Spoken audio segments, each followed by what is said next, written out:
Welcome to Rema for Today with Missionary Andrew and Winnie Nganga. We're glad you're watching. I want us to turn to the Word of God in the book of 2 Chronicles, chapter 7, and verses 14.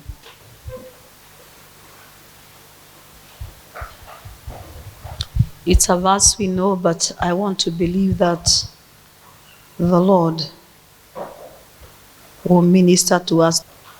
Men may plan, but God has. So 2 Chronicles chapter 7, verses 14. The Bible says, can we read together? If my people, I can't hear you.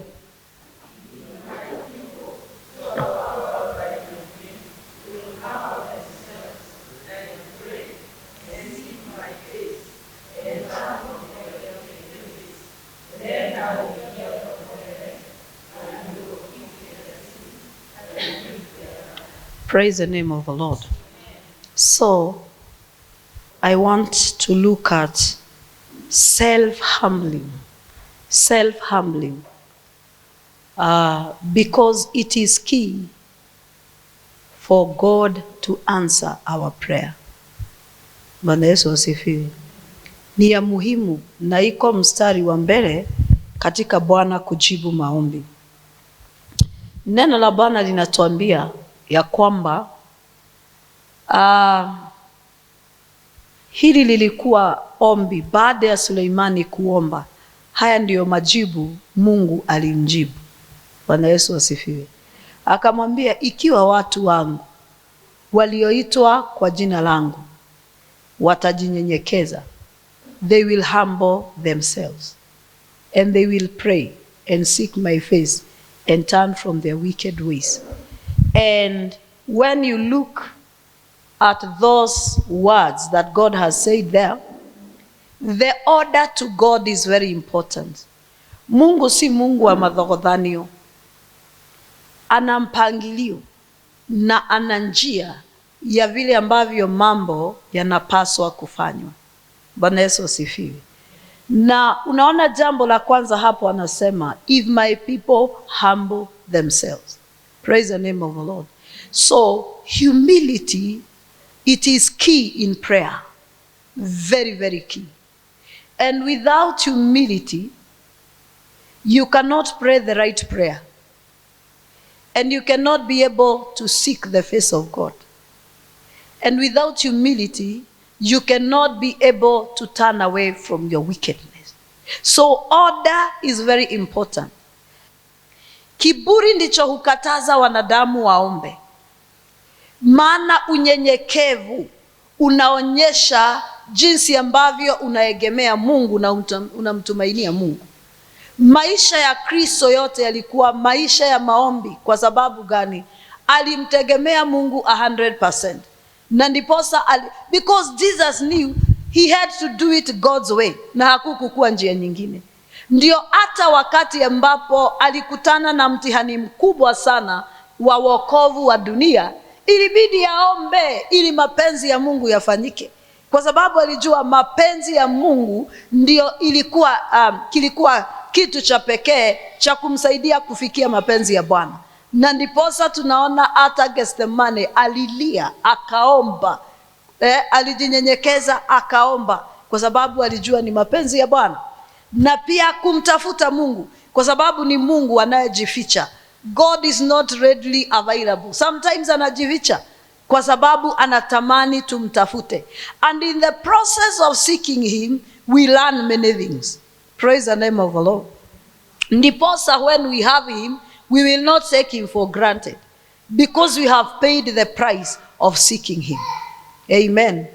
Na kwa hivyo, nataka tuangalie hii humbly, hii unyenyekevu. Bwana anasema ndio anataka. Because unaona, baada ya makuhani kung'ang'ana na Mungu sana in the book of Malachi, ni nini kilifanyika? God abandoned them. Akasema, nimesema mnyenyekee, mmekataa. Nimesema mbadilishe njia zenyu, mnajijustify. Praise the name of the Lord. Na utaona ya kwamba Mungu hajatuambia tumuombe unyenyekevu. Ameturudishia jukumu la kunyenyekea. Anatuambia it's upon you to be humble or to be full of pride and arrogance. But without humility, it is not possible to pray the right prayer. And in the book of Proverbs 6:16, dhambi ambayo Bwana anasema, it's like top on the list, ambayo Bwana anasema anachukia. These 6 things the Lord hates. Yes, 7 are an abomination to him. A proud look. So, kwa baadhi ya vitu ambavyo Mungu anachukia sana, kile kitu kinakuja number 1 ni nini? Kiburi. Praise the name of the Lord. Kwa hivyo ni kuonyesha ya kwamba pride repels God. Hawezi kuwa na kiburi na ukaribia Bwana. Na Mungu pia ana feelings. Mungu ana feelings za love. Mungu ana feelings za furaha. Na hapa ana express kile kitu ambacho anachukia sana ni nini? Kiburi. Kwa sababu kiburi kinapoingia, kinafungulia dhambi zingine zote mlango wa kuingia. Na hata Bwana kuturekebisha tukiwa na kiburi ni ngumu sana. Ndiposa Mafarisayo hawangerekebishika. Kwa sababu kila kitu Yesu alisema, even for them they answered back. Yesu anawaambia nyinyi ni watoto wa nyoka. Anasema hapana, sisi ni uzao wa Abrahamu. Now how do you argue with God? When God says you are a snake, you fall on the floor and say, change me, Lord. Praise the name of the Lord. When God is saying, Kenya we need to repent, hawezi sema hii Kenya tumerepent sana. Hapana, unyenyekevu ni tuanguke chini na tuseme, God, we are agreeing with your word. You see the Canaanite woman, alipoitwa umbwa, hakuargue. Alisema sikatai, lakini hata umbwa huwa wanakula makobo. Even I don't deserve hiyo mkate iko kwa sahani, lakini roiteki ile inaanguka. It is still bread. It will still heal me. That is humility. That Lord, speak a word, I'll be healed. You do not even deserve to come to my house. I don't deserve you to come to my house. But just say a word. Humility attracts God. Pride repels God. And the Holy Spirit cannot be in a proud heart. And I have said, God hates pride with a passion. Kwa sababu hata kabla anguko la shetani binguni ilianza na kiburi. Wakati alisema nitajinua, nitafanana na Mungu, hata mimi nipokee hiyo ibada anapewa. So list number 1, and I have said order to God. Order to God is very important. So anaposema humble, we should not bother praying if we have not humbled. We should not bother seeking his face because we will not find it. Because we have not fulfilled the condition of God. Amen. Bwana Yesu asifiwe. Na kwa sababu haya mambo ni Roho tu Mtakatifu atakaye weza kutuwezesha, tunaomba ya kwamba Bwana atatusaidia. Hebu tuende kwa kitabu cha Leviticus chapter 16. Leviticus chapter 16. We will read.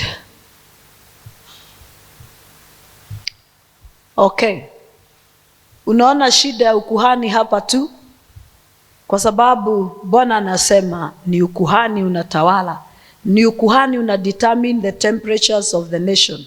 Ni ukuhani una determine the victories and also the losses of a nation. So hapa tunaanza verse 16 na ukuhani wa Eli. No, si ukuhani wa Eli, Aaron na watoto wake, ambao walijua maadili ya Bwana, lakini wakaamua tutafuata njia zetu tu. Hii moto tutawasha vile tunajua. Let me tell you, we can't fake the fire of revival.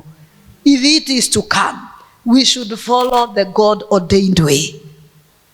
Praise the name of the Lord. And that is why even when it comes to prayer, we may fake prayers, but we know. I usually say, you know when you have prayed prayers that have touched heaven. And you know when you pray from the soulish realm. The difference and the witness is always very clear in your heart and in your spirit. Praise the name of the Lord. Ni kama tu hata vile Bwana anasema in the book of Hosea, I will pour out the spirit of grace, the spirit of prayer and supplication. It's like when a woman is pregnant. You can't fake the travail of the Holy Spirit. He is the giver of that travail. Him alone. And that is why we should surrender and submit to him, because he's the giver. We cannot birth revival. We cannot rebirth this nation na vile tunafikiria. God must be involved in it. Amen. And I pray that travail will come upon us. It is that travail that came upon Hannah, that she gave birth to Samuel. But all those years, she had not conceived that travail. For those 21 years, alikuwa naenda hekalu kila wakati. Lakini siku ile aliconceive hiyo travail, there was hope for Israel. And if the church in Kenya, we conceive the travail of the Holy Spirit, there is hope in the land. Praise the name of the Lord. So, uni ukuhani. That is where I was. Now the Lord spoke to Moses after the death of the two sons of Aaron, when they offered profane fire before the Lord and died. Now, why were these people looking for shortcuts? They knew the instructions of God. They knew what God wanted. And it is not as the church we don't know. But somehow, and that's why I'm calling it pride, it's like we tell God, we have a way out of sorting ourselves. You are not wise enough to instruct us. And therefore, let us find our way out. And this priesthood, two sons of Aaron died. And God told Aaron, hata usijaribu kulia. Usijaribu kulia. Kwa sababu gani? Kwa nini Mungu alikuwa nakataza baba kulia wakati ameua watoto wake wawili? Kwa sababu walikuwa wamewekwa in the limelight. Walikuwa katika uongozi. Kwa hivyo, kama Aaron angelia, angegeuza kile ambacho Mungu alikuwa anasema. Kwa sababu yeye alikuwa kuhani. Praise the name of the Lord. So akaambiwa asilie. So they offered profane fire. And the Lord said to Moses, tell Aaron your brother not to come at just any time into the holy place, inside the veil, before the mercy seat, which is on the ark, lest he die. For I will appear in the cloud above the mercy seat. Thus Aaron shall come into the holy place with the blood of a young bull as a sin offering, and of a ram as a burnt offering. He shall put the holy linen tunic and the linen trousers of his body. Sasa si unaona Mungu hapa hata vile makuhani wanavaa. Bwana Yesu asifiwe. He is so careful. Na ninaposema hivyo si hii mavazi. Because in the book of Revelation, Bwana anasema nini? Ati na bibi harusi lazima avae kitani safi. And God is even concerned about the measurement. Praise the name of the Lord. Yani si utakatifu nusu. Sio one part of your life is holy and the other one is not holy. Hapana, ni wakati ambapo utakatifu unakuja lifestyle. And with be girded with a linen sash and with linen turban, he shall be attired. These are holy garments. Therefore, he shall wash his body in water and put them on. And he shall take from the congregation of the children of Israel 2 kids of the goats as a sin offering, and 1 ram as a burnt offering. Aaron shall offer the bull as a sin offering, which is for himself, and make atonement for himself and for his house. It shall take the 2 goats, he shall take the 2 goats and present them before the Lord at the door of the tabernacle of meeting. Then Aaron shall cast lots for the 2 goats, one lot for the Lord, and the other lot for the scapegoat. And Aaron shall bring the goat on which the Lord's lot fell, and offer it as a sin offering. But the goat on which the Lord fell, to be the scapegoat, shall be presented alive before the Lord, to make atonement. I want you to get that word upon it, and to let it go as the scapegoat into the wilderness. And Aaron shall bring the bull of the sin offering, which is for himself, and make atonement for himself and for his house, and shall kill the bull as the sin offering, which is for himself. Then he shall take a censer full of burning coals of fire from the altar before the Lord, which the hands full of sweat incense beaten fine, and bring it inside the veil. I'm sure already some of you mume switch off. Nikuuliza, hii maneno yote ya kuoga, kuvaa nguo, kuchinja huyu mbuzi ilikuwa ya nini? It takes diligence to maintain holiness. Inachukua bidii. Ya? Lazima ugaramike katika usafi na utakatifu. Praise the name of the Lord. Bwana Yesu asifiwe. Ni vita unapigana. Verses 13. And he shall put the incense on fire before the Lord, that the cloud of incense may cover the mercy seat that is on the testimony, lest he die. 14. He shall take some of the blood of the bull and sprinkle it with his finger on the mercy seat on the east side, and before the mercy seat he shall sprinkle some of the blood with his finger 7 times. Then he shall kill the goat of the sin offering, which is for the people, bring its blood inside the veil, do with that blood as he did with the blood of the bull, and sprinkle it on the mercy seat and before the mercy seat.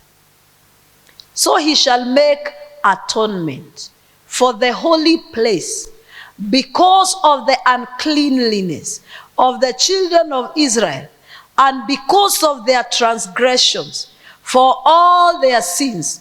And so shall he do for the tabernacle of meeting, which remains among them in the midst of their uncleanliness.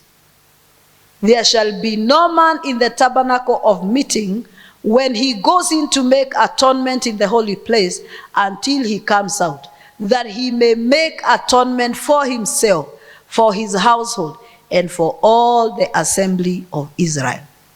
Bwana Yesu asifiwe. Ukisoma hapo utaona ya kwamba ilichukua muda sana na kufuata maagizo mengi ya Mungu kwa sababu ya siku hii ya atonement. And it was a very critical day for the nation of Israel. Very critical.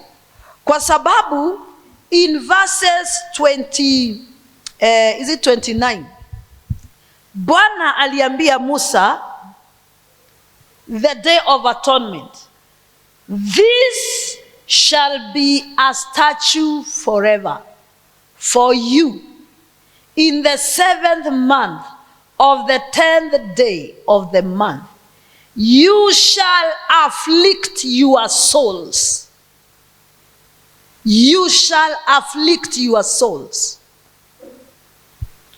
And do no work at all, whether a native of your own country or a stranger who dwells among you.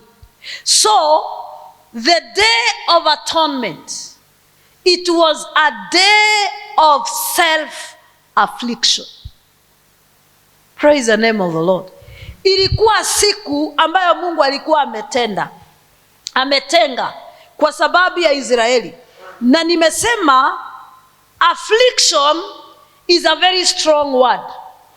Kwa sababu if a woman was raped, ikiwa mwanamke angenajisiwa, ilikuwa inasemekana that woman has been afflicted. You can imagine a raped woman vile alikuwa nasikia is humiliated. Because I don't think there is a heavier humiliation you can do to a woman kushinda kumrape. It's very frustrating. Na ndiposa wakati Tamar alirepiwa na Amnon, Biblia inasema alirarua mavazi yake, akajimwagilia vumbi, kwa sababu alikuwa amevaa vazi la kibikra. Akalirarua, akajimwagilia ash, na maandiko inasema akaenda kuishi kwa nyumba ya kaka yake as a desolate woman to the day she died. Kwa sababu hakuna mtu angemkaribia. Nobody would marry a raped woman. That is why it was so humiliating. And thank God for Jesus, that today you can be raped and be healed. Umekosa mahali pazuri pa kusema amen. Bwana Yesu asifiwe. Imagine siku hiyo Tamar aliishi desolate. No one to marry. Angeenda kwa mfalme tena. Ni kama already umefanyiwa vituko, and then sasa dunia inakupunish kwa kufanyiwa hizo vituko. And you are not involved. It was very shameful. So ndio ninasema affliction tunaiona kwa Biblia ikifananishwa na a raped woman. And a raped woman ni kusema ya kwamba amekuwa subdued. Amekuwa so humbled. You know, amenyenyekezwa sana kiasi ya kwamba hana sauti, hata hangetokea kwa mtaa aongee. Na hiyo ni kusema hiyo humiliation was too much. Lakini wakati Bwana anasema we afflict our souls, Bwana anasema nini? We humiliate ourselves. Praise the name of the Lord. We humiliate ourselves. And how do we humiliate ourselves? By confessing our sins. One way of humiliating ourselves is publicly kukubali. Na ndio Biblia inasema after that humiliation you receive healing. Amen.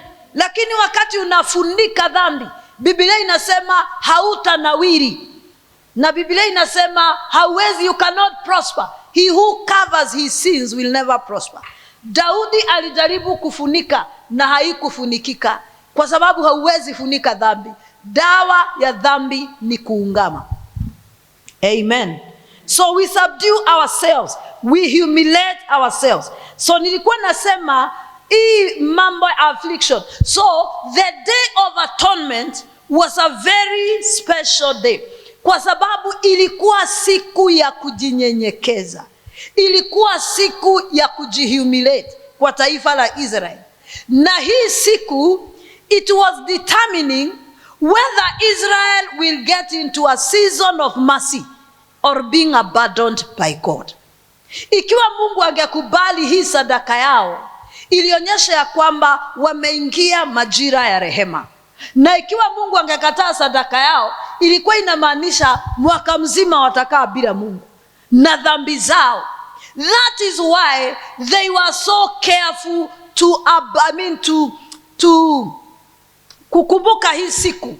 Na ndio Bwana alisema this shall be a statute forever. Hata leo Israeli they observe this day. Na hata wakati walichukuliwa wote na Hitler in that camp, ilikuwa inaitwaje? Ile camp in Sabibo, they still were practicing this day. They would still fast. They would still afflict their souls because God commanded it. Amen. So where am I heading to? The issue is God has said, if my people who are called by my name, they will do what? They will humble. So how do we afflict ourselves? How do we humble ourselves? One way that is very clear in the Bible of humbling ourselves is through godly fasting. It is there in the Bible. Wakati ambapo tunajifunga kula na kunywa kwa njia ambayo Mungu ameamua, is a way of afflicting our soul.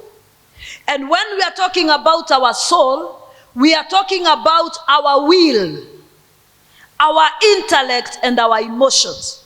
In other words, what are we saying? Vile unasema, I want, I think. Yeah, I want, I think, and I feel. Hivi ndivyo ninataka. So, wakati tunajiafflict ni kusema, hivyo unataka haufanyi. Unaambia nafsi yako hivyo. Hivi unataka kufanya haufanyi. Na hivyo ni kusema nini? The discipline of fasting ndio inasaidia hata kushinda dhambi. Because ikiwa utawaambia mwili wako, hii ni chakula na haukuli, utawaambia mdomo yako, wewe leo hauongei na hauneni kinyume na mtu. Kwa sababu gani? You are subduing your will. Una suppress.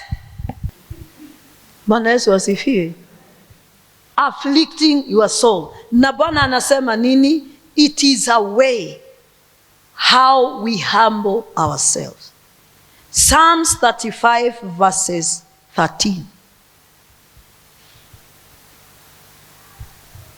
Biblia inasema, but as for me, when they were sick, my clothing was sackcloth. Now, sackcloth was symbolizing mourning. And in Jeremiah 9:17, Biblia inasema nini? Mourning na wailing zinatumiwa. Call for me the mourning women. Call for me the wailing women. Praise the name of the Lord. So sackcloth ilikuwa inasimamia nini? Maombolezo. Bwana Yesu asifiwe. I humbled myself.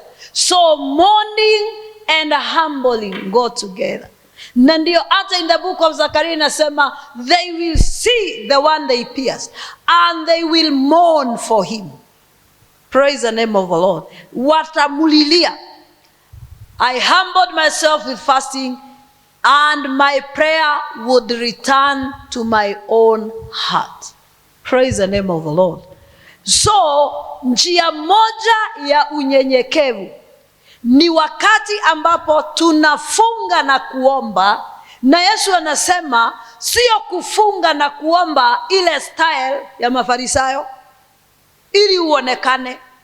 Maana zamani hizi watu walivaa magunia na wanajimwagilia nini? Ash, jivu.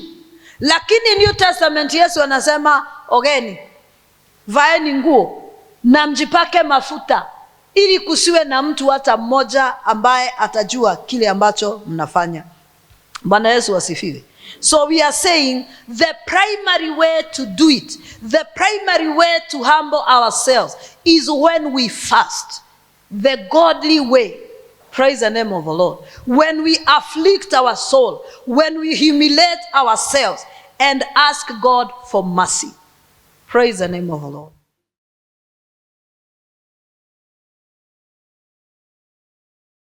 Thank you for watching Rhema for Today.